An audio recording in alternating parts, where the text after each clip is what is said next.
on m'avait dit que je viendrais en Israël. Et que, en plus de faire de la diplomatie, de la politique, j'aurais été obligé de chanter. Je l'aurais fait. Pour l'amitié entre Benjamin et moi-même, pour Israël et pour la France, j'aurais toujours trouvé un chant d'amour pour Israël et pour ses dirigeants. On a passé une très belle soirée, inoubliable. Et maintenant, on ne pourra voir que la vie en rose. Merci.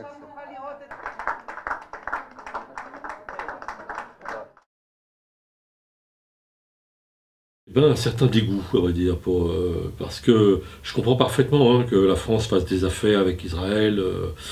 Je suis personnellement pour des mesures de boycott et de sanctions par rapport à la colonisation. Mais bon, c'est pas le cas actuellement. Mais donc il y a un discours officiel, tout ça, on peut comprendre, puisque c'est la logique actuelle de la diplomatie française. Mais de là à faire cette soirée privée en déclarant son amour pour Israël, voire pour Benjamin, Benjamin Netanyahou, dans des circonstances d'intimité, je trouve que c'est vraiment là une insulte faite aux Palestiniens qui subissent la colonisation. J'imagine ce que ça aurait fait si un chef d'État français avait passé une soirée de ce genre avec un dirigeant sud-africain au moment de l'apartheid. Après 5 jours d'âpres négociations, les grandes puissances et l'Iran ont annoncé un accord au terme duquel le régime des Mollahs acceptera de limiter son programme nucléaire en échange d'un allègement des sanctions économiques. L'accord de Genève que nous venons de signer sur le nucléaire iranien est une avancée importante pour la sécurité et pour la paix.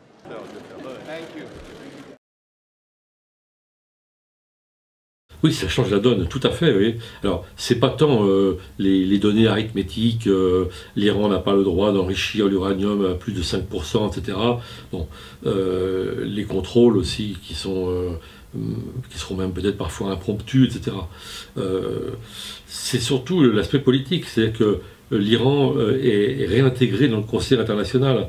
Et il ne faut pas oublier que depuis 1979, depuis la révolution islamique, et en particulier quelques temps plus tard, depuis l'affaire des otages américains, l'Iran était en quarantaine, en somme, complètement en dehors, à part des relations très étroites avec la Russie, etc. bien sûr, mais dans le concert international, les Nations Unies, les États-Unis, l'Europe, etc., l'Iran était tricard en quelque sorte.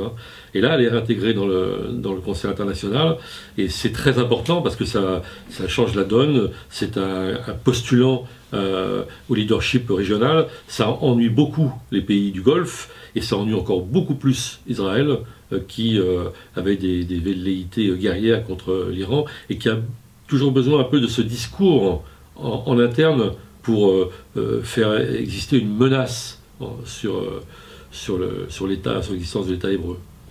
Une mise à plat de la fiscalité, c'est ce qu'annonce le Premier ministre dans une interview aux Échos, pour plus de lisibilité selon lui. L'équité fiscale, voilà le leitmotiv du grand chantier lancé par Jean-Marc Ayrault. Alors, sur les impôts, on pourrait s'en féliciter. On a nous-mêmes fait une 15 jours auparavant en demandant à François Hollande de tenir ses promesses, la fameuse promesse numéro 14 qui porte sur la grande réforme fiscale. Alors, est-ce que ce qu'a proposé Jean-Marc Ayrault va dans ce sens? Eh bien, on n'en sait absolument rien. Parce que, d'abord, il ne parle pas de révolution fiscale, surtout pas. Il ne parle pas de réforme fiscale. Il parle de remise à plat. On ne sait pas ce que ça veut dire, remise à plat. Ça peut être un simple diagnostic. On ne sait pas si ça conduit quelque part. On ne connaît pas ses intentions. Et on ne sait même pas s'il a vraiment des intentions. Ce qu'on sait, c'est qu'il ouvre un champ de consultation, etc. Donc ça, c'est plutôt positif. Mais on est quand même très étonné par la démarche. Le ministre de l'économie et des finances n'était pas au courant. Le ministre du budget n'était pas au courant.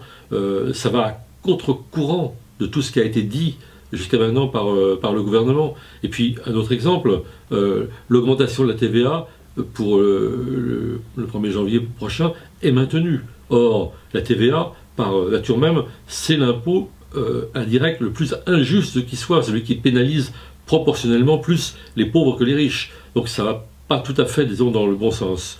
Alors, qu'est-ce que ça peut être cette remise à plat? Les impôts, ça a deux fonctions. Ça remplit les caisses de l'État, ce qui est déjà pas mal, mais aussi, ça a une fonction redistributive. Alors, on peut peut-être craindre que cette deuxième fonction soit sacrifiée au profit de la première. Et dans ce cas-là, malheureusement, le gouvernement aurait créé une désillusion de plus dans son lectorat. Mais on n'en est pas là pour l'instant. Comme je l'ai dit dans mon éditorial, essayons de préserver un timide espoir.